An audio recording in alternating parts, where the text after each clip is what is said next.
So, more than 35 Ugandan lesbian, gay, bisexual, and transgender refugees trekked from Kakuma camp to the UN Office for Refugees in search of protection from the UN. They camped there all night. But the story is, when they got there, the head of security at the UN office actually asked them why they were there. They told their story, explained the various challenges that they face, on top of the general challenges faced by all refugees at the Kakuma camp. They explained to him how they have been beaten up, how they have been poisoned before in that camp in a period of 2 months, how they have been spat on, how they have been laughed at, how they've gone to restaurants within the camp, and other refugees have either walked out or chased them out.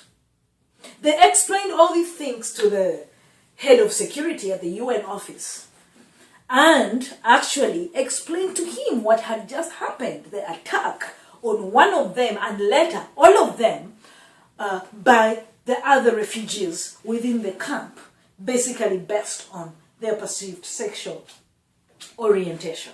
So the head of security at the UN actually realized that they were not going anywhere because they were determined, and they said they would stay the night there in peaceful protest until some level of protection is given to them. The head of security then ordered his security men to open up the gates of the office. They were let in, and he said at about 10 p.m. when they entered the premises that they were going to be offered a toilet, water running out of taps, and a space to put their mats for the night.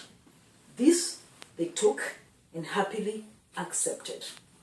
They spent the night there in the cold and wondering what was going to happen next. In the morning, Saturday, the 28th of June, which was just yesterday, the refugees woke up hungry and, as usual, found ways of finding themselves food. But at about 11 a.m., they were joined by more UN officials, one in charge of eligibility and another in charge of protection. They had to tell the same story again to those two officials. They told the UN officials that they were not going back to the camp until there's safety, until there's a safe space for them within the Kakuma camp.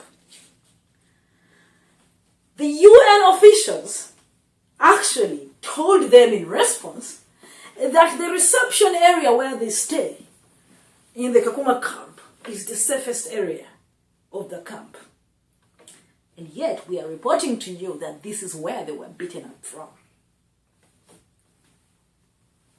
They said they would not leave. If it meant them dying from there, they would die from there. The water was turned off, so they did not even have access to water. And this is when they said they were not leaving to these UN offices. At about 1:30 p.m. on Saturday still, the UN officials invited in officials from the Kenyan government. One of them was the head, the one in charge of refugee affairs, and the other one was the regional police commander, the one in charge of the whole area, of the Turkana area, where the Kakuma camp is located.